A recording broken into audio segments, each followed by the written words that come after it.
rain in a fairly short space of time, and that could have some impact. Temperature-wise, it will be a much more comfortable night, still reasonably warm across the east, but certainly compared to recent nights, much easier for sleeping. Quite a lot of cloud around then on Thursday. For many, it's going to be a dry day. Should brighten up in quite a few spots as well. Sunny spells for Wales, southwest England, much of central and western Scotland. The odd shower here and there, particularly over northwest England and southwest Scotland late in the day. But for most, it's going to be a dry day and temperatures much closer to average. Feeling pleasant when the sun's out, but actually feeling relatively cool where it stays mostly cloudy. And we will, I think, keep a lot of cloud across the country during Thursday evening and into Friday. Still a few showers over parts of northern England, perhaps one or two across the south, but most places staying dry and fine. The weather remaining much more changeable, much more typical summer into the weekend, but we will see temperatures on the rise again into the weekend across the south.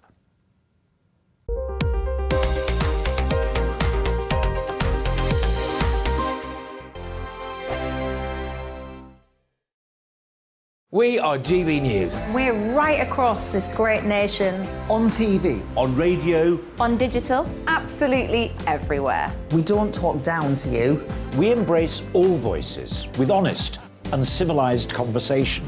We are not part of the establishment. We're one of you. And we're only getting started. Join us on GB News, The People's Channel. Britain's news channel.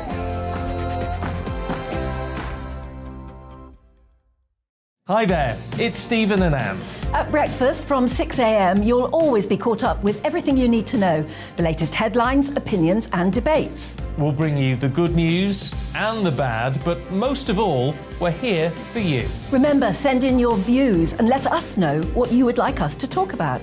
That's because we're your news channel.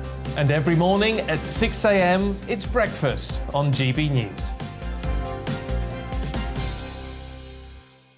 My name's Tom Harwood and join me 9:30 a.m. every weekday for The Briefing, your one-stop shop for everything you need to know about what's going on in politics today. I wonder if this is a deal that might need to be like the biscuits in this factory, twice baked. Is there not an opportunity here to win out against the extremes? Tom Harwood, GB News. What are you going to do about it?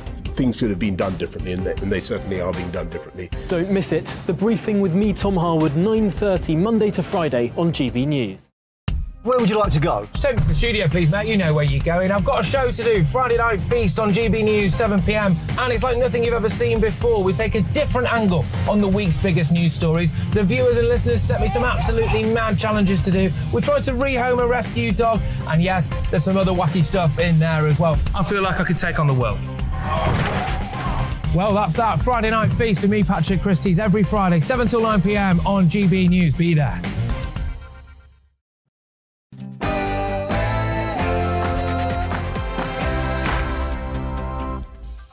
Hello and welcome to We Need to Talk About on GB News with me, Alex Phillips, where we get stuck into the big issues of the day that need looking at in depth. Nothing is off the table and no one will be cancelled for saying what they think. Keeping me company today is Patrick O'Flynn, who's a columnist and political commentator, and here's what we've got coming up on the show. MPs vote for the last time on who will be in the race for number 10 amid accusations of foul play and dark arts. We mop up the latest shenanigans in the ongoing political pantomime. The UK's heatwave is over, but the fires are still burning. Why don't we have a clue what to do in the face of extreme weather, despite the constant cacophony over climate? And Putin is hardballing the globe over gas and grain. Drop the sanctions or I will starve the world seems to be the Russian tyrant's blackmail as he glad hands leaders from Turkey and Iran. We'll have some analysis. Lots to smash through the next hour while Europe's on fire, our government's in a shambles, and Putin's playing the lot of us. Got any thoughts? Whack them over to gbviews at gbnews.uk or tweet your takes at GB News. First, though, it's time for the GB News headlines with Rosie Wright.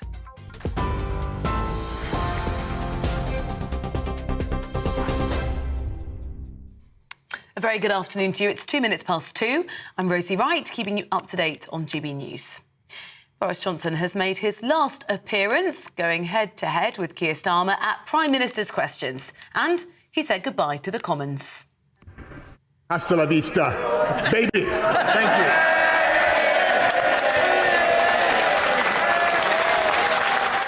Those were his parting comments, and as he left the chamber, the Conservative backbenchers stood up and applauded. Mr Johnson pointed to the government's handling of the COVID vaccine rollout, as well as Brexit and economic growth as his legacy.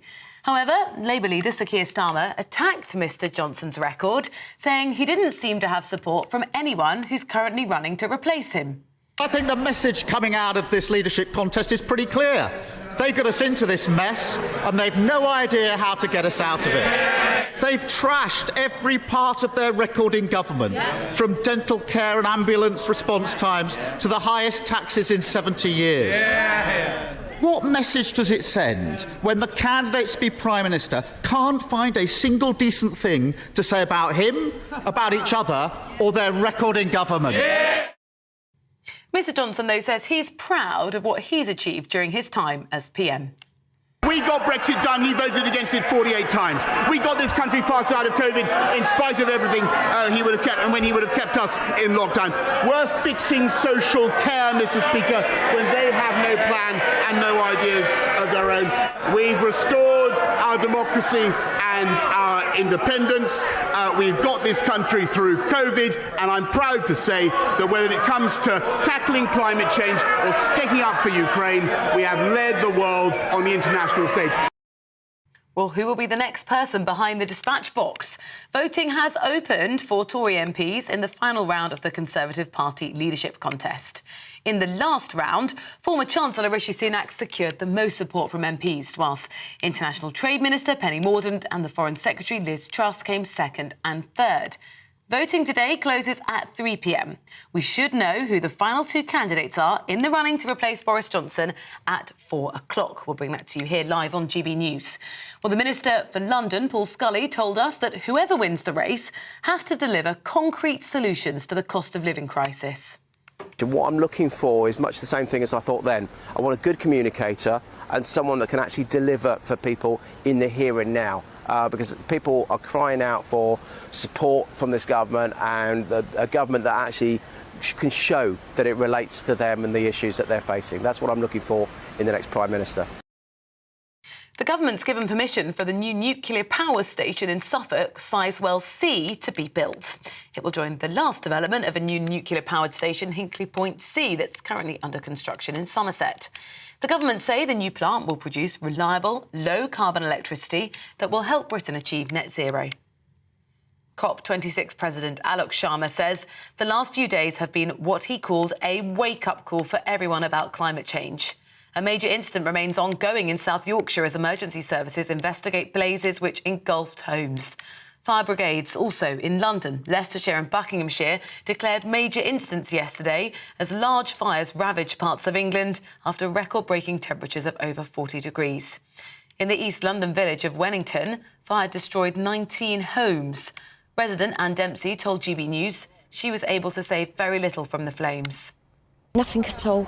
Nothing at all. We managed to get the dog out, that was it, and the family members, but the cat started, and so we still ain't got our poor cats. 125 firefighters and 15 fire engines are currently on the scene of a fire at a high-rise residential building in London. The city's fire brigade is tackling a blaze at the block of flats in North Woolwich. It's understood the fire is in a flat on the 17th floor, and firefighters are also tackling a large grass fire opposite the tower block. Meanwhile, in Europe, wildfires continue to sweep through the continent amid the soaring temperatures. In Greece, gale-force winds fanned wildfires near Athens, destroying homes, with residents being evacuated. The French President Emmanuel Macron is due to visit the Gironde region later today, where up to 40,000 people were evacuated. More than 30 fires have been reported in Spain, close to the border with Portugal. And earlier today, hundreds were forced to evacuate an area in northeastern Italy as fires caused gas tanks to explode.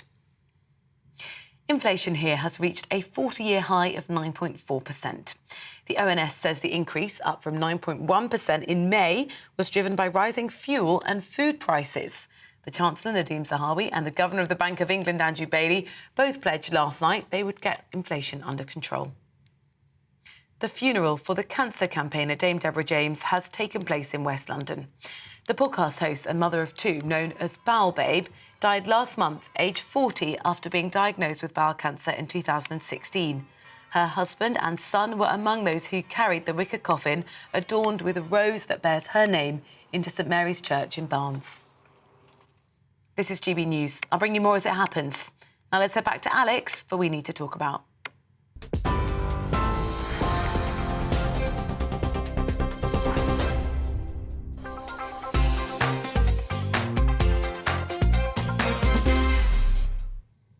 Well, a bit later, we will know which two Tories will be in the battle to become our next Prime Minister, having been glued to a mad X Factor-style reality contest in which very few people can actually vote. It's only a pity they weren't all put in checkers for 6 weeks and forced to share beds, snog and bitch about each other under 24-hour surveillance. At least we'd have actually got more than the pathetic drone of sound bites and wooden mantras that made whoever occupies number 10 already look like a Duracell-powered pound shop robot. We all needed a bit of bland integrity after a Prime Minister who actually had a personality. And nothing says sincerity more than lifting up your shirt to reveal a control panel of buttons and wires being remotely operated by some briefcase-carrying corporate comms wonk being paid by a wealthy mogul.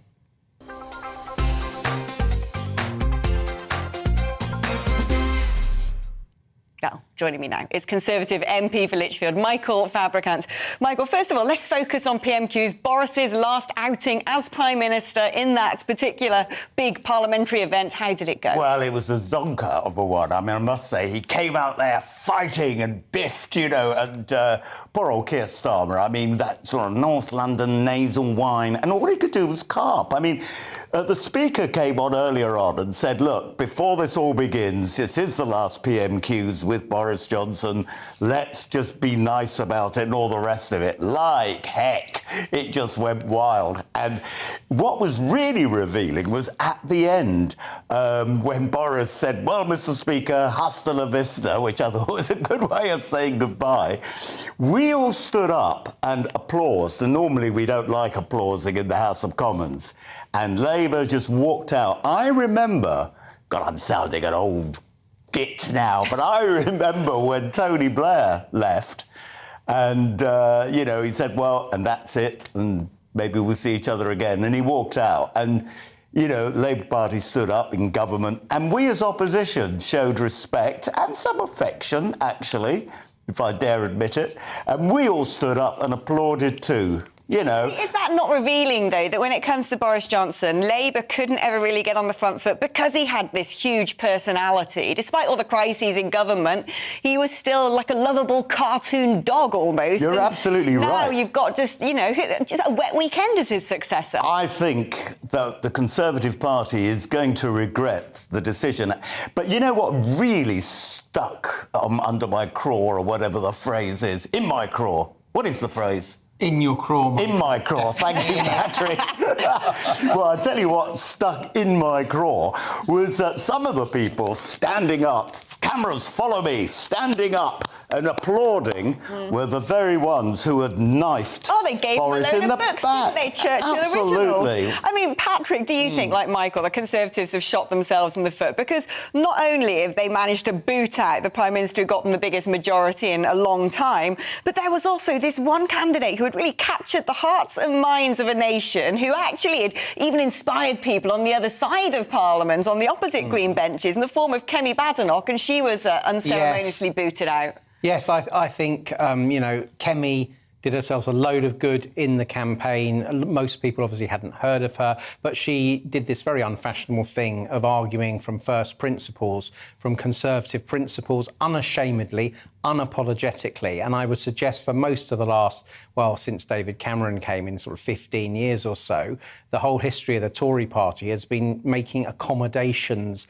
with its enemies, usually on the progressive left. On the Brexit thing, it was UKIP and later the Brexit Party which forced the Tories to do something they didn't want to do. But with Kemi, you know, she's unashamedly explains Conservative principles, whether it's a small state or supporting the institution of the family or being proud of the nation.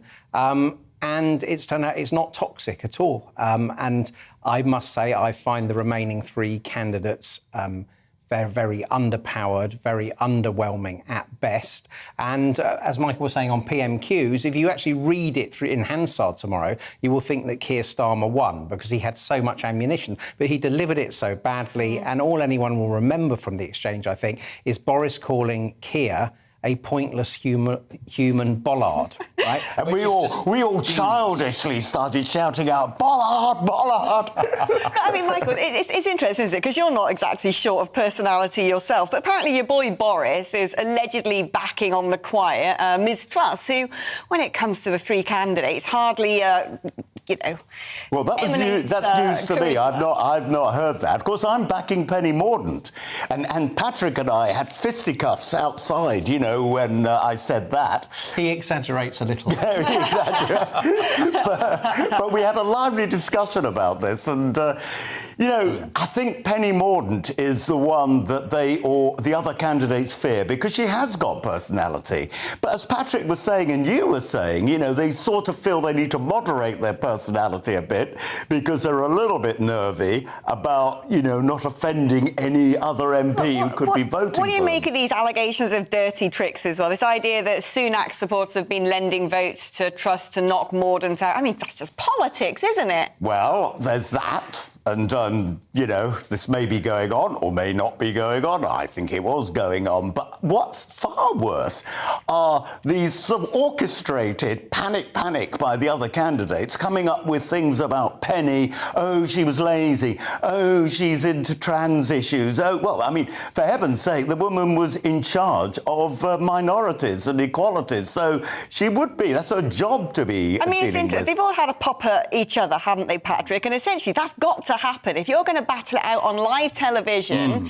in leaders' debates, then you've got to be able to put air in between you. Was it a mistake, do you think, for the Conservative Party to agree to doing these leaders' debates, considering no one watching the telly could exactly vote, no one had a big red button to eject their least favourite candidate, and yet they've just torn themselves apart? No, I don't think it was necessarily a mistake to do the debates. I think it was a mistake not to nail down the particular broadcasters about the format, particularly the Channel 4 one. And the candidates must take on their own chin what they've said about other candidates, some of which is indeed quite unwise. And I noticed a quote that Tom Harwood had this morning from the Penny Mordaunt camp saying that Liz Truss is not capable of beating Labour at an election. Now, that's not something that a senior candidate should say of another candidate, because if Liz Truss wins, as she may well do, Penny Mordaunt really then can't, in all honour, accept a job in her cabinet. Well, in fairness, Patrick, that's not exactly what she said. She was merely quoting...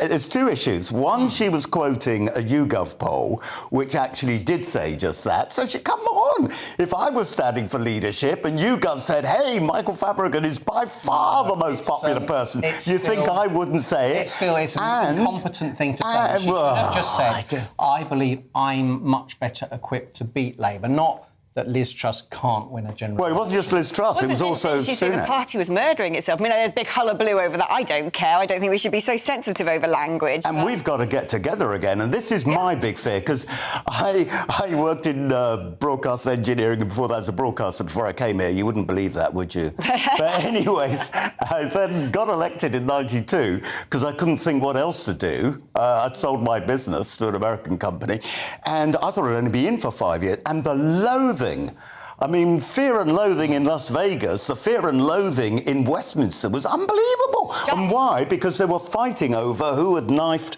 Margaret Thatcher in the back in the last Parliament. And I hope that's not going to happen now over Boris. Well, I'm going to be pressing my big red button, ejecting you both, because we've got to go to a break now. But lovely to hear both of your thoughts. You've made this opening part of the programme pretty exciting. Thank you so much. I want to know your views as well, viewers at home and listeners on the radio. gbviews@gbnews.uk. You know that address by now, or tweet us at GBNews.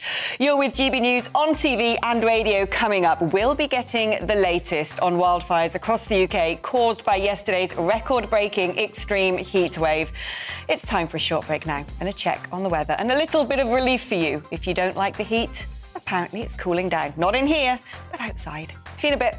Hello, Alex Deacon here with your latest weather update from the Met Office. A very warm day for some today, but of course, it's all relative. Compared to yesterday, it is an awful lot cooler. Some big thunderstorms are possible, and there is a Met Office yellow warning in place. These weather fronts, cold fronts, are eschewing away the extreme heat of yesterday. But, as I say, still very warm out there today. Quite a lot of cloud around. 1 or 2 showers at the moment, but turning into heavy, potentially fairly lively thunderstorms across parts of the Midlands and then eastern England later in the day, also across the south. Very hit and miss, but some heavy downpours are possible. Much of Wales, Scotland, Northern Ireland staying dry, some spells of sunshine, and temperatures were way down on yesterday, but still over these eastern areas, high 20s, maybe up to 30 Celsius. We do have this Met Office yellow warning in place covering parts of central, eastern and southern England. As I say, not everywhere in that warning area is going to see these thunderstorms, but where they do occur, they could drop a lot of rain in a fairly short space of time, and that could have some impact. Temperature-wise, it will be a much more comfortable night, still reasonably warm across the east, but certainly compared to recent nights, much easier for sleeping. Quite a lot of cloud around then on Thursday. For many, it's going to be a dry day. Should brighten up in quite a few spots as well. Sunny spells for Wales, southwest England, much of central and western Scotland. The odd shower here and there, particularly over northwest England and southwest Scotland late in the day. But for most, it's going to be a dry day and temperatures much closer to average. Feeling pleasant when the sun's out, but actually feeling relatively cool where it stays mostly cloudy. And we will, I think, keep a lot of cloud across the country during Thursday evening and into Friday. Still a few showers over parts of northern England, perhaps 1 or 2 across the south, but most places staying dry and fine. The weather remaining much more changeable, much more typical summer into the weekend, but we will see temperatures on the rise again into the weekend across the south.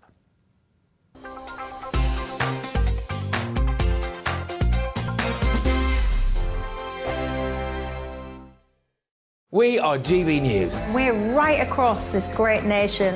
On TV. On radio. On digital. Absolutely everywhere. We don't talk down to you. We embrace all voices with honest and civilised conversation.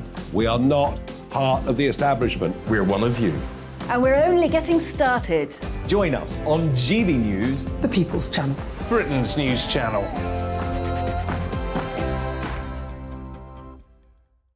Hi there, it's Stephen and Anne.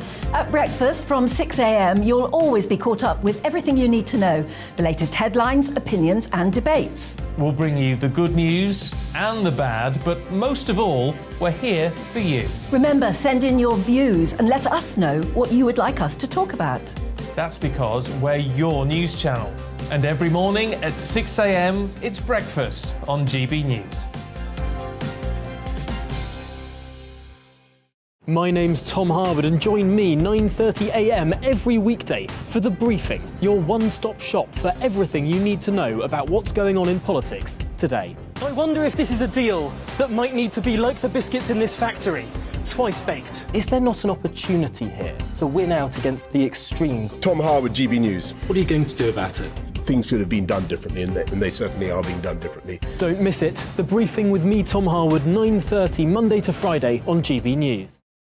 Where would you like to go? Just take me to the studio, please, mate. You know where you're going. I've got a show to do. Friday Night Feast on GB News, 7 p.m. And it's like nothing you've ever seen before. We take a different angle on the week's biggest news stories. The viewers and listeners set me some absolutely mad challenges to do. We tried to rehome a rescue dog. And yes, there's some other wacky stuff in there as well. I feel like I could take on the world. Well, that's that. Friday Night Feast with me, Patrick Christie's, every Friday, 7 till 9 p.m. on GB News. Be there.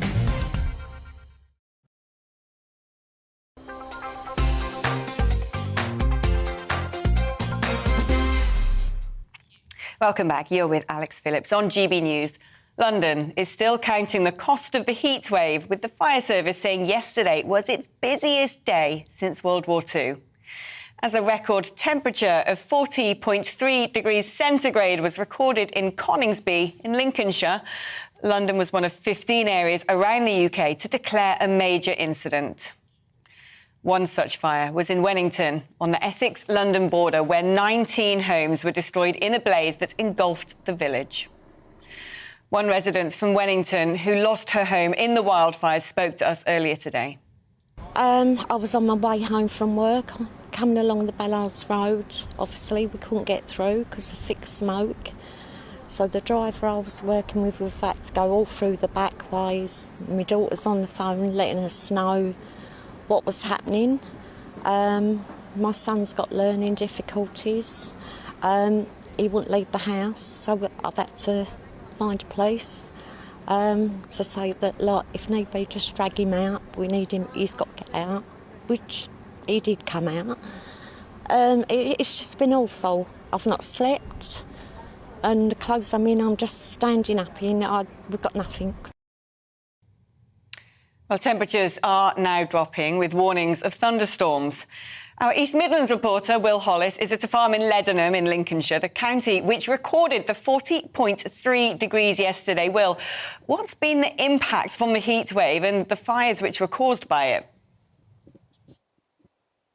Yes, now, as you just said, it's a little bit cooler now, but that close, warm temperature is still here. It is dramatically different from what it was yesterday. Here in Leadenham, it's only about half an hour away from where we were, where we saw that hottest day on record, 40 degrees in Coningsby, not very far from here at all. Of course, Lincolnshire, such a massive area for growing crops, for all sorts of different crops like the wheat behind us, also for vegetables as well. Now, one of those crop farmers, an arable farmer, is Andrew Ward. Andrew, how's it been for farmers over the last couple of days in these excruciating heats when you might have had to be out here checking on your crops and working them? Well, we've had 2 days where it's been 40 degrees plus, and the crops behind us suffered, but that is just the culmination of a period of extreme drought for us. We've had a lot of drought going back to last April. We only had 70 millimetres of rain from April until now, and so the crops have really been suffering, and it's something that we have to sort of deal with and come to terms with. And of course, you've just mentioned vegetables. Lincolnshire provides over a quarter of the UK's vegetables, so we're a really important county for that, and a lot of those vegetables are picked by hand. And I know the last few days the people picking the vegetables in the fields haven't been able to do that because it's just been unsafe to do it in 40 degrees heat. Where we are, for people that are listening on the radio, we've got fields and fields of golden yellow wheat as well as other crops as far as the eye can see. These kind of crops are very dry at the moment because of the heat. You probably know farmers that have been experiencing the fires that have been happening all over the country, these grassy woodland fires. What will their experience be right now, and how damaging will it be to a farmer's business? Well, I have seen on social media on the side of the motorway trees and grasses going up, but as you just said, there was a fire across at Newark only yesterday. There's been some other ones in Lincolnshire, in Bedfordshire as well. So there's been quite a lot of crop fires, such as this crop of wheat behind me. And it really must be distressing that you spend your whole year growing these crops. And this one here, like most of the wheats, would have been planted end of September, early October. You do your utmost and your best to get the most from the field and potentially yield, and yet it goes up in flames. And we need to also remember that is a food that will end up on the supermarket shelf. So this could directly affect the amount of food that's available. But if a field goes up in flames, there is straw that could have produced go-to-bed animals with and livestock as well, so we need to think about that. And if I could just make a plea, please, to the general public to help us. Everybody has a part to play in this, and please don't throw cigarette ends out of the window. Please don't light disposable barbecues out in the countryside when we have conditions like this, because it just puts lives at risk. We've also got the environment and wildlife to think about. As a farmer, I'm doing everything I can to help in that respect, and when something gets set alight through no fault of ours, then it's extremely sad. It's a lot of the photos that you're seeing on social media are of these burnt out barbecues. Everything else is gone, but the steel of the barbecue is still there. One of the things that we're also talking about today is, of course, the cost of living, because we've got new figures, 9.4% inflation on the consumer price index. How's inflation for you as a farmer, and what are the costs for you at the moment? Well, if I'd only got 9.4%, I would be going out and celebrating with a few beers, because that to us is extremely low. Currently, at the minute, farm or agriculture inflation is averaging at around about 25 or 26%, but hidden in that, we've got figures of 400% increases for nitrogen fertiliser. We've got 200% increases for fuel, and my biggest tractor, when we fill it up, it's over £2,000 worth of fuel in a tank full, and that will be used in 3 days, only 3 days. We've got inputs such as seed. We've got agrochemical products that we use to protect the crops as well. They've all rocketed. So this is why ag inflation is over 25%, and of course it's like that because of what's happening around the world in Ukraine and everywhere. But the problem we've also got is that food has been cheap. You know, we're the third cheapest food in the world, behind America the cheapest and Singapore the second. And I think that is why we've got the problems we're now, because the public expect cheap food. It's incredible, some of the costs you've just been talking about. I know that you've farmed this land for a very long time. I think your parents farmed this land as well. So despite the cost, despite all the stresses, I doubt anybody could push you off of this land anytime soon, Andrew. But it's clearly a very difficult time, and it doesn't seem like the hot weather that we've seen this summer is something that's going to be going away anytime soon. Will Hollis, thank you ever so much for that report. Patrick, I mean, what are your thoughts on this? One thing that strikes me is in the run-up to this sort of record-breaking temperature, there was hullabaloo about, oh, people should work from home and people flocking to the beaches and red weather alerts. I can't remember anybody actually giving out instructions like, please don't light barbecues or, you know, remember to water your plants. I just feel like we all got wrapped up in the moment and we weren't given sensible advice. Well, I personally think that it just common sense is what most people rely on, and rightly so. Now, yesterday in particular clearly was very uncomfortably hot. But, yeah, and the climate is a challenge, and global warming, it seems to me, is happening, and we must take it seriously. But not every challenge is a catastrophe. For instance, the figures in Britain show that the cold is a much bigger killer, kills several thousand, sometimes up to 20,000 excess winter deaths a year, and deaths from excessive heat are measured in the low hundreds, right? So let's get that straight away. And also the statistics in general on fires show that the number of fires, the number of emergency fire call-outs in Britain has been going down for 20 years plus because of better building standards, better materials used for furnishings, a whole variety of issues. So the firefighters yesterday clearly did an amazing job, but the emergency service that is vastly more under pressure than any other in this country is the ambulance service, right? So it's all, we can all hype up 2 days of really quite worrying extreme heat, but that doesn't necessarily mean that is the number one sort of crisis issue facing the country. And a final point here, it didn't really matter, I don't think, whether it was 35 degrees or 40 degrees yesterday in terms of those fires that moved to houses from wildfires. As the farmer, was it Mr. Ward, said, that there's been, you know, quite a drought for a few weeks.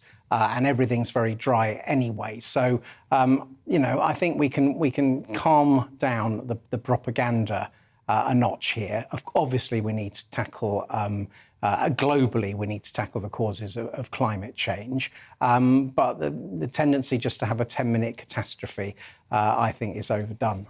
Yeah, Patrick, thank you. You know what? A friend of mine emailed me from Australia and said, it's amazing, isn't it? The British managed to colonise swathes of Africa, India and even Australia, which gets up to 45 degrees, and you can't seem to manage the temperature in your own country. I want to know your views. You can email me, gbviews@gbnews.uk, or tweet us at GBNews. You are with GB News on TV and DAB Radio. Coming up, we're going to be debating climate change, man-made or not, and why aren't we doing more to cope with these changes of temperature? Now it's time for a check on the news headlines with Rosie White.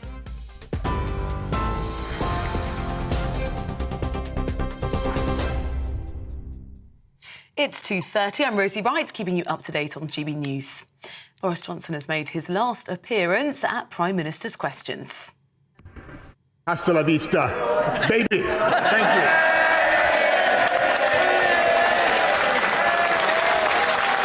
And he said goodbye to the Commons. As he left the chamber, the Conservative backbenchers stood up and applauded. Mr Johnson defended his legacy, pointing to the government's handling of the COVID vaccine rollout, as well as Brexit and economic growth under his leadership. Well, the next step to decide who will be Boris Johnson's successor is underway, as voting's opened for the Tory MPs in the Conservative Party leadership contest. Rishi Sunak secured the most support in the last round. Also on the ballot is Penny Mordaunt and Liz Truss. Voting closes in half an hour's time. We should know the results at 4 o'clock, and of course we'll bring them to you live here on GB News. COP26 President Alok Sharma says the last few days have been what he called a wake-up call for everyone about climate change. It as a major incident remains ongoing in South Yorkshire as emergency services investigate blazes that engulfed homes. Fire brigades in London, Leicestershire and Buckinghamshire also declared major incidents yesterday as large fires ravaged parts of England after record-breaking temperatures of over 40 degrees. One resident, Anne Dempsey, told GB News she lost her home and couldn't save anything from the flames. Nothing at all. Nothing at all. We managed to get the dog out, that was it, and the family members, but the cat started, and so we still ain't got our poor cats. The funeral for the cancer campaigner Dame Deborah James has taken place in West London. The podcast host and mother of two, known as Bowel Babe, died last month, aged 40, after being diagnosed with bowel cancer in 2016. Her husband and son were among those who carried the wicker coffin that was adorned with a rose that bears her name in St Mary's Church in Barnes. TV, online and DAB+ radio, this is GB News. Shortly, we'll be back to Alex for We Need to Talk About.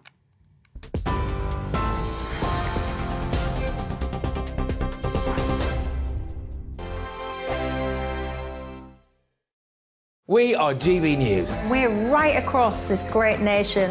On TV. On radio. On digital. Absolutely everywhere. We don't talk down to you.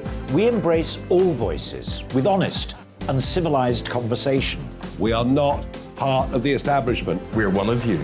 And we're only getting started. Join us on GB News, The People's Channel. Britain's news channel.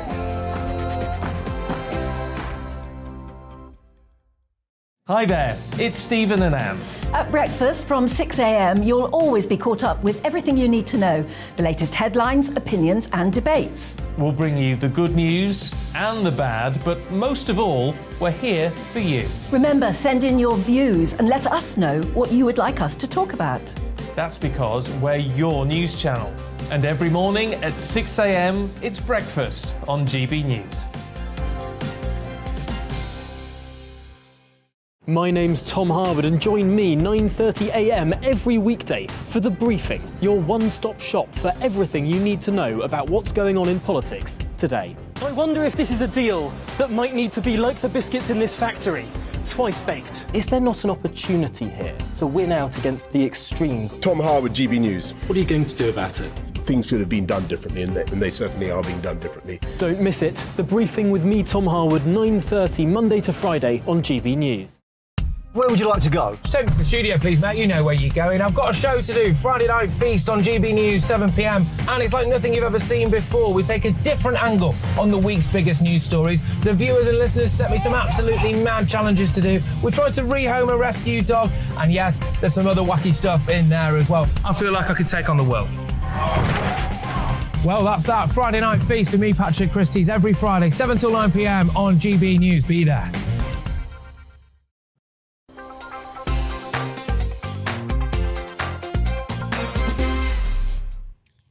Wildfires across Europe and tragic infernos here in Britain.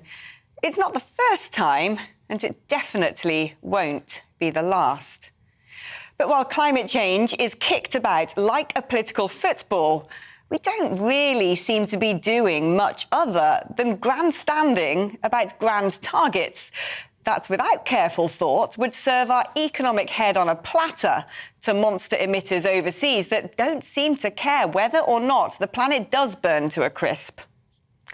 The atmosphere hardly differentiates between where carbon comes from, but perhaps we need to. Why aren't we pulling up the drawbridge to widgets shipped in from megapolluters? Britain alone can't stop a runaway train with its behind. So perhaps we ought to also be factoring in preparing for weather extremes, rather than just sobbing about the planet as entire terraces burst into flames. Even swampy St John glued to the M25 knows that insulating homes this winter is essential to cutting eye-watering bills. But I haven't heard a peep about it from the government. Instead, just lobbing out lump sum handouts. Rather than posturing over ideological virtue signalling, it's probably about time we actually grasped the nettle. Before that, 2 frazzles in 40-degree heat. Well, joining me now is climate change columnist for The Independent, Donica McCarthy. Donica, it does seem to me that we've been talking the talk on climate change for at least a decade now, but we don't yet seem to be walking the walk and certainly don't seem to be very prepared to handle these weather extremes. Yeah, you're absolutely right, Alex. It's not just 1 decade, but 3 decades. The United Nations has been meeting globally every year for 30 years to try and bring down carbon emissions. And emissions have gone up every year for 30 years. And we're now seeing the results of that failure, not only in Britain, but across Europe, Asia and America. And it's tragic and heartbreaking. We need to do something. I thought you made a really interesting point there about the handouts on to deal with the fossil fuel crisis and prices. We're going to give people on benefits £1,200 to deal with their bills.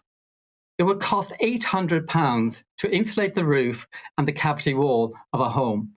That's how silly and how disastrous our failure over the last 12 years has been when we slashed by around 8 million homes our insulation programme. And it does strike me as well. I mean, I'm glad you did raise that, because as much as people despise those Insulate Britain protesters, I think it occurs to the majority of people now that keeping yourself warm in winter will save you a lot of cash and also help do something about Putin power. But it does occur to me also that when we're talking about slashing our carbon emissions, we're not really being tough on countries that aren't doing the same, apart from when we have these big global summits wagging our fingers at them. Surely there's more that we could be doing to not essentially export our carbon footprint abroad. Well, two valid points there. A lot of the United Kingdom's carbon footprint is imported because we exported our production and our manufacturing facilities to countries like China and India. But we have to remember that the United Kingdom is responsible for 15% of global investments in new fossil fuels, which is basically a suicide note to humanity. If the $5 trillion that's proposed to be invested in new fossil fuels was invested into transition, both in the UK, Europe, and in the developing world, we could help crack this problem and actually reduce costs for people. One of the interesting things now about the climate issue is that 12 years ago, I'd have been advocating we must invest extra money, even though it wasn't cost-benefit analysis wasn't brilliant. Now, renewable energy is around a tenth. Sorry, it's around £50 a mega kilowatt for renewable electricity. It's over £200-300 for gas electricity. So going renewables slashes the cost for consumers now. The problem is that there are people looking at what's going on geopolitically and will say Russia's building a Mongolian gas pipeline now to China. Those people who really want to see the West in decline are taking the opportunity, pushing climate change to one side, and are taking the opportunity to maximise on the fact that perhaps we look like we're in retreat. How on earth do we balance that out? Well, those who are actually responding to the cost of living crisis, which is caused by the soaring cost of fossil fuels, are advocating more fossil fuels, which won't bring down the price by a penny. It's absolutely ludicrous. If we want to advance to the new renewable economy that will put Britain at the head of the world, we've got a massive amount of renewable energy capacity in this country, that we could be a leader in this country, a leader in this industrial revolution. Again, Britain could lead it. And for those who are advocating that we should spend billions of pounds on new fracking, new offshore oil, new offshore gas, are spending the money on old energy that we cannot afford to burn. Donica, thank you so much for coming on the programme and bringing up some of those really interesting and quite crucial points to discuss there. Donica McCarthy, who's a climate change columnist for The Independent.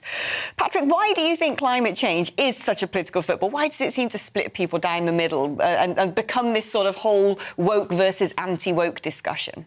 Well, I think there's a basic generational divide going on. I also think the trust in the political establishment among the population has understandably collapsed in the last 10 years or so. Personally, I think the attempt by the establishment to block the implementation of Brexit, having put the decision to the people, has massively exacerbated that. I suppose social media has seen most of us cluster in our own tribes, if you like, so we don't pay much attention to people of contrary views, and there's a general tendency to belittle people of contrary views and not take their points on board. I also think most people, or many people I should say, think that the United Kingdom has probably done more than any other country in the world to kind of green itself, to promote alternative energy sources, and perhaps we haven't paid enough attention to energy security, and also a feeling we're now less than 1% of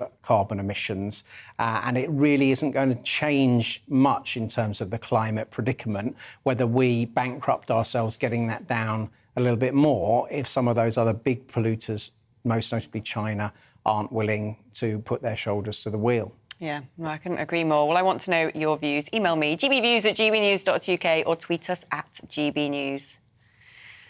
Well, I'm going to admit it. I miss him. The Donald, I mean. I was never his biggest fan.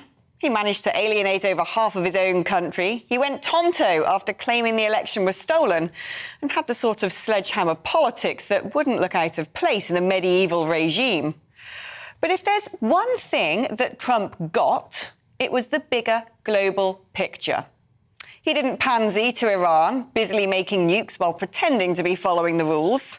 He knew Germany was getting everybody into a tight spot by snuggling up to Putin. He got that India was a linchpin in this shifting axis and wouldn't have pushed Modi out in the cold over leftist disdain for his social policies. And he also knew that China was cunningly sponsoring the lot of it, happy to see the West being stabbed from all angles while continuing to flog us container ships of tat made in labour camps. Watching Grandpa America shuffle around the Middle East while Vlad does some sort of victory clinch with presidents evil and secretly evil, blackmailing the world with famine unless the West lifts their sanctions, and threatening to turn the lights out, has made me really wish we could rewind time and put Donald back in charge. Because Lord knows, the West kind of needs him. But joining me now on the show is Dr. Stepan Stepanenko, who's a research fellow at the Henry Jackson Society. Stepan, there is so much to cover today in geopolitics. So let's start first with Putin's meeting with Iran and with Turkey, again meeting Erdogan, the Turkish president, today. Talk to us a bit about what's been discussed there and what it is that Putin is up to. Hello, Alex. You're quite right. The world does need leadership today. And Putin's trip and Erdogan's trip to Iran is a very good sign of that. Now, there's a real worry that part of the deal that Putin struck with Iran is the provision of drones, Iranian-made drones, to Russia. And of course, we know that Russia is lacking that capability at the moment. Ukraine is making big advances because of the Turkish-made drones that they have. But the real question is, Iran has been under sanctions for years. Why are they still able to make these drones? Clearly, what is being set out against Iran is not working. They've managed to circumnavigate almost every sanction that they come up against. And we need a new policy, both on Iran and continually on Russia.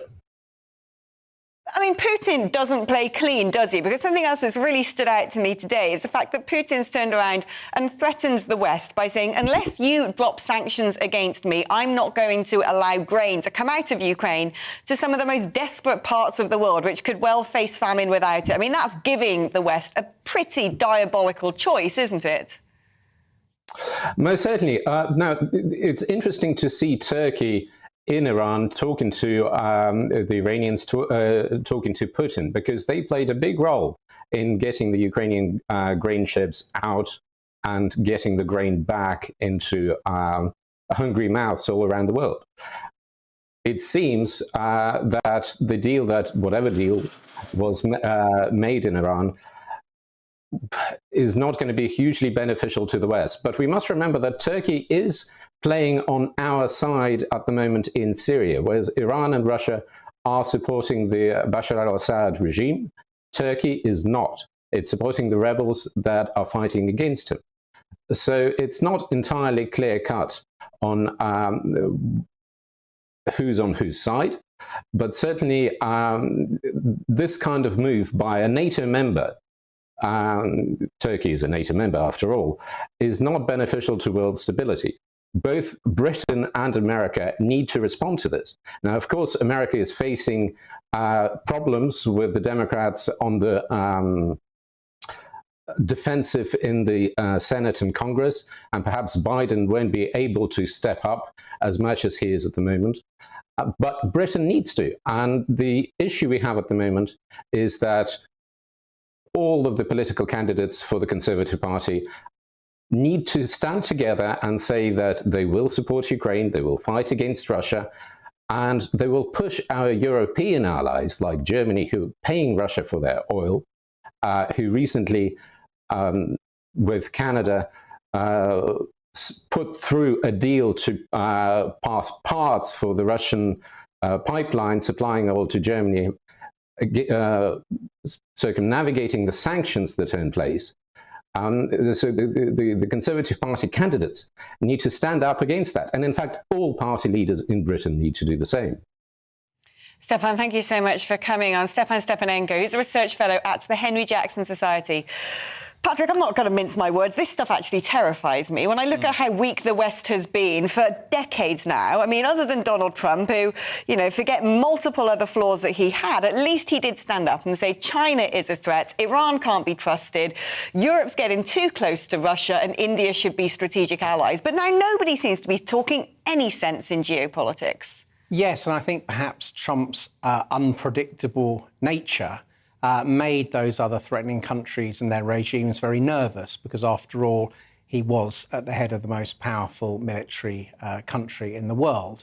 If we look now at the British role that Stefan was mentioning, I think all the three remaining leadership candidates would say that they will carry on the Boris Johnson strategy of standing up to Russia, giving maximal support to Ukraine, and hoping at some point the war of attrition incurs so many Russian losses in Ukraine that ultimately public consent in Russia collapses and the regime goes. Now, all three of them are probably signed up to that, but can any of them make the impact on that issue that Boris Johnson, love him or loathe him, definitely did make, and become the Ukrainians' kind of key ally and communicate those messages in ways that really get across and irk the Russian regime? I don't particularly see it, not even with the Foreign Secretary being one of three contenders. I don't think any of them would seem to be a global communicator on the Johnson level, let alone the Trump level. Yeah, I can't picture any of them in the G7 family photo. Patrick, thank you again. Now, you've been sending your thoughts in throughout the show today. Keep them coming in on the stuff we're still discussing. Marjorie says, don't expect many MPs to like or approve of Boris, but their behaviour at the end of PMQs showed that they were a group without normal good manners. Not people who know how to conduct themselves in any situation. I wouldn't want any one of them to represent me abroad. Tessa says, what's hypocrites? All those Tories clapping Boris when so many stabbed him in the back. It's a pity Boris can't stand against the top two applicants for his job. A lot of people probably agree with you on that one. Thomas says, it's a shame Michael Fabricant isn't running. I love him. He knows what he's talking about and has a great personality. I'm sure Michael would love to hear that. I'll make sure that he does. Actually, I'll personally text him that because it will definitely put a smile on his face. Well, it's that time of the show where I get to trundle through the topics that didn't make the final cut, but had me furiously composing tweets in my head while trundling to work on the tube this morning. So here's my agenda. It turns out happy pills are not the cure for depression. Scientists at UCL say that depression is not a chemical imbalance and they have no idea how antidepressants work, even if they purportedly do. Blimey, 1 in 6 adults are prescribed a cocktail of drugs which may or may not actually be helping them, depending on which various bits of evidence you read. The researchers have discovered serotonin does bupkis to reverse misery, yet is some of the most prescribed antidepressants that people are taking. Instead, it seems to me increasingly clear that most people are losing their marbles by getting hooked on social media, becoming convinced they're in the wrong body or have Tourette's. Yet instead of anyone actually pointing out that this regulated online thing needs urgent sorting, it's all free speech, free drugs, and free mental health care to put people back together when a load of bonkers content has brainwashed them into losing the plot. And when it comes to how much the Anglosphere seems to be indulging in collective breakdown, the Merriam-Webster Online Dictionary has changed its definition of, guess what, female, to appease the trans fanatics. Right there, under the biological reality, it states that female is having a gender identity that is the opposite of male. Now, click through on gender identity, and the handy example for being able to use the term in a sentence is Facebook provides more than 50 options beyond male and female for users to describe their gender identity. Lord have mercy. Well, you'd think news that one of Amazon's UK businesses is making almost 200 quid a second would be music to the ears of the Treasury, just as they grope down the back of the sofa for extra coins, while the ex-Chancellor defends hiking up corporation tax. It would be quite the cash cow, you'd think. Well, you'd be wrong. The same business paid zero in corporation tax last year, using Rishi's super deduction to wipe out its entire bill.